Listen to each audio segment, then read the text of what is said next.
Hi friends, എല്ലാവർക്കും ഹന്നാസ് റെസിപ്പീസിലേക്ക് സ്വാഗതം. ഇന്ന് ഞാനിവിടെ കാണിക്കാൻ പോകുന്നത് ഒരു പായസ മത്സരത്തിൽ പങ്കെടുത്തതിൻ്റെ വിശേഷങ്ങളാണ്. മലബാർ അടുക്കള എന്ന ഫേസ്ബുക്ക് ഗ്രൂപ്പ് ഓണാഘോഷത്തിൻ്റെ ഭാഗമായി ഷാർജയിൽ വെച്ച് നടത്തിയ പായസ മത്സരത്തിൻ്റെ വിശേഷങ്ങളാണിത്. തിരഞ്ഞെടുക്കപ്പെട്ട 25 മത്സരാർത്ഥികളാണ് ഈ മത്സരത്തിൽ പങ്കെടുത്തത്. ഞാനിതിൽ ഉണ്ടാക്കിയത് ഒരു മിക്സഡ് ഫ്രൂട്ട് പായസമായിരുന്നു. അതിൻ്റെ വീഡിയോ ഒന്ന് ആദ്യം കണ്ടു നോക്കാം. അതിനുവേണ്ടി ആദ്യം നെയ്യിൽ അല്പം അണ്ടിപ്പരിപ്പും മുന്തിരിങ്ങയും ഒന്ന് റോസ്റ്റ് ചെയ്തെടുക്കണം. അതിനുശേഷം ഒരല്പം നെയ്യിൽ അരിഞ്ഞു വെച്ചിരിക്കുന്ന ആപ്പിളും അതുപോലെ തന്നെ നേന്ത്രപ്പഴവും കൂടി ഇട്ടിട്ട് ഒന്ന് ചെറുതായിട്ടൊന്ന് വഴറ്റിയെടുക്കണം. ആപ്പിളും നേന്ത്രപ്പഴവും ഞാനിവിടെ വളരെ ചെറുതായിട്ടാണ് അരിഞ്ഞെടുത്തിരിക്കുന്നത്.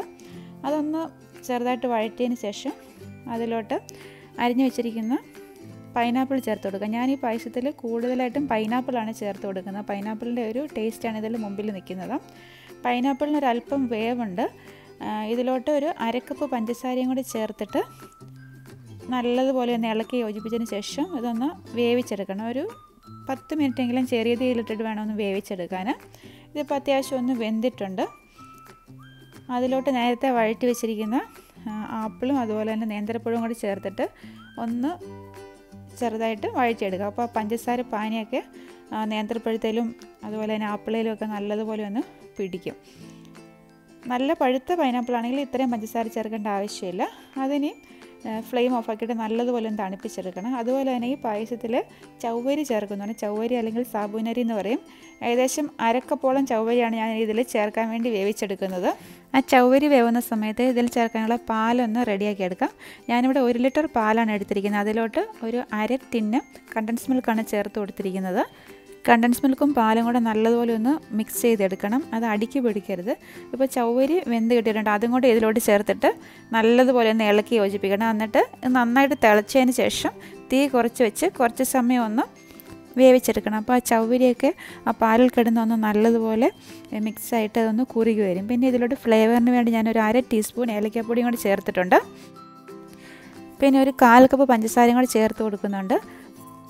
പഞ്ചസാര ചേർത്തില്ലെങ്കിൽ കുഴപ്പമൊന്നുമില്ല. കണ്ടൻസ് മിൽക്കിൻ്റെ അളവൊന്ന് കൂട്ടി കൊടുത്താലും മതി. ഇത്രയും ചേർത്തിട്ട് നല്ലതുപോലെ ഒന്ന് ഇളക്കി യോജിപ്പിക്കാം. അതിനുശേഷം ഗ്യാസ് ഓഫാക്കിയിട്ട് ഇത് നന്നായിട്ട് തണുപ്പിക്കണം. തണുപ്പിച്ചതിന് ശേഷം ഫ്രിഡ്ജിൽ വെച്ചും തണുപ്പിച്ചെടുക്കണം. എന്നിട്ട് ഇതിലോട്ട് നേരത്തെ ഉണ്ടാക്കി വെച്ചിരിക്കുന്ന പഴത്തിന് മിക്സ് ചേർത്ത് നല്ലതുപോലെ ഇളക്കിയെടുക്കണം. എന്നിട്ട് ഇത് നല്ല തണുപ്പിച്ചാണ് ഈ പായസം സെർവ് ചെയ്യുന്നത്. നല്ല ടേസ്റ്റി ആയിട്ടുള്ളൊരു പായസമാണിത്. ഈ കണ്ടൻസ് മിൽക്കിൻ്റെയൊക്കെ ആ ടേസ്റ്റും അതുപോലെ തന്നെ പൈനാപ്പിളും ചവ്വരിയും എല്ലാം കൂടി ചേർന്ന് നല്ല രുചിയുള്ളൊരു പായസമാണിത്. ഇത് നിങ്ങൾ ഉണ്ടാക്കിയിട്ടില്ലെങ്കിൽ തീർച്ചയായിട്ടും ഒന്ന് ട്രൈ ചെയ്ത് നോക്കണം. ഇത് കണ്ടോ, ഇങ്ങനെയായിരുന്നു ഞാൻ മത്സരത്തിൽ ഇത് പ്രസൻറ്റ് ചെയ്തത്. ഇതൊരു മിക്സഡ് ഫ്രൂട്ട് പായസം ആയതുകൊണ്ട് പൈനാപ്പിളിൻ്റെ അകത്ത് വെച്ചാണ് ഞാനിത് അവിടെ പ്രസൻറ്റ് ചെയ്തത്. ഒന്നിനൊന്നും മികച്ച 25 പായസങ്ങളാണ് അവിടെ ഉണ്ടായിരുന്നത്. ഇതൊരു കോമ്പറ്റീഷൻ ആയതുകൊണ്ട് അങ്ങനെ നമ്മൾ സാധാരണ വീട്ടിലുണ്ടാക്കുന്ന പായസമൊന്നും ആയിരുന്നില്ല അവിടെ ഉണ്ടായിരുന്നത്. പച്ചമുളക് പായസം, സ്ട്രോബെറി പായസം, അതുപോലെ തന്നെ ആരോഗ്യ അടപ്രഥമൻ, വെജിറ്റബിൾ പായസം, അങ്ങനെ പലതരത്തിലുള്ള പായസങ്ങൾ അവിടെ ഉണ്ടായിരുന്നു. ഇതായിരുന്നു എൻ്റെ മിക്സഡ് ഫ്രൂട്ട് പായസത്തിൻ്റെ പ്രസൻറ്റേഷന്. അവിടെ മുളേരി കൊണ്ടുള്ള പായസം ഉണ്ടായിരുന്നു. അതുപോലെ തന്നെ കരിക്കും മുളേരിയും കൂടി ചേർന്നുള്ള പായസം, ബൂന്തി പായസം ഉണ്ടായിരുന്നു, ചുരക്ക കൊണ്ടുള്ള പായസം, അതുപോലെ തന്നെ പച്ച പപ്പായ കൊണ്ടുള്ള പായസം ഉണ്ടായിരുന്നു. അങ്ങനെ നമ്മൾ വീട്ടിലൊന്നും ഒരിക്കലും ഉണ്ടാക്കാത്ത പായസങ്ങളാണ് നമ്മൾ ഇതുപോലെ കോമ്പറ്റീഷനൊക്കെ ചെല്ലുമ്പം കാണാൻ പറ്റുന്നത്. കോമ്പറ്റീഷൻ ആയതുകൊണ്ട് അവിടെ പ്രസൻറ്റേഷനും അതുപോലെ വെറൈറ്റി, ടേസ്റ്റ്, ആ പായസത്തിൻ്റെ കൺസിസ്റ്റൻസി, അങ്ങനെ പല കാര്യങ്ങൾ നോക്കിയിട്ടാണ് അവർ അവിടെ പ്രൈസ് കൊടുക്കുന്നത്.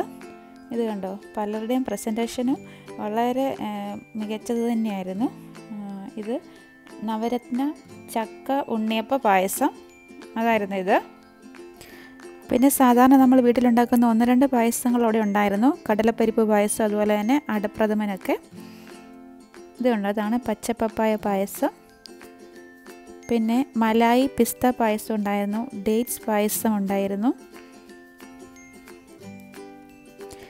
പിന്നെ മാംഗോ ടോഫി പായസം, അതായത് പഴുത്ത മാങ്ങയും അതുപോലെ തന്നെ മുട്ടായും കൂടി ചേർത്തൊരു പായസം. അങ്ങനെ വെറൈറ്റി പായസങ്ങളായിരുന്നു ഉണ്ടായിരുന്നത്. പങ്കെടുത്ത എല്ലാവർക്കും തന്നെ സമ്മാനങ്ങളും ഉണ്ടായിരുന്നു. മലബാർ അടുക്കളയും അതുപോലെ തന്നെ നെസ്റ്റോ ഗ്രൂപ്പും ചേർന്ന ഒരു ഇവൻ്റായിരുന്നു ഇത്.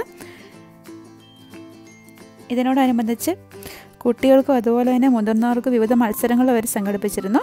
മികച്ച ഒരു പരിപാടി തന്നെയായിരുന്നു ഇത്. ഇതിൻ്റെ വീഡിയോ നിങ്ങൾക്ക് ഇഷ്ടമായെന്ന് കരുതുന്നു. ഇഷ്ടമായി ലൈക്ക് ചെയ്യാനും കമൻറ്റ് ചെയ്യാനും അതുപോലെ ഷെയർ ചെയ്യാനും മറക്കരുത്. വീണ്ടും അടുത്ത വീഡിയോയുമായി കാണാം. Thank you for watching Hanna's recipes.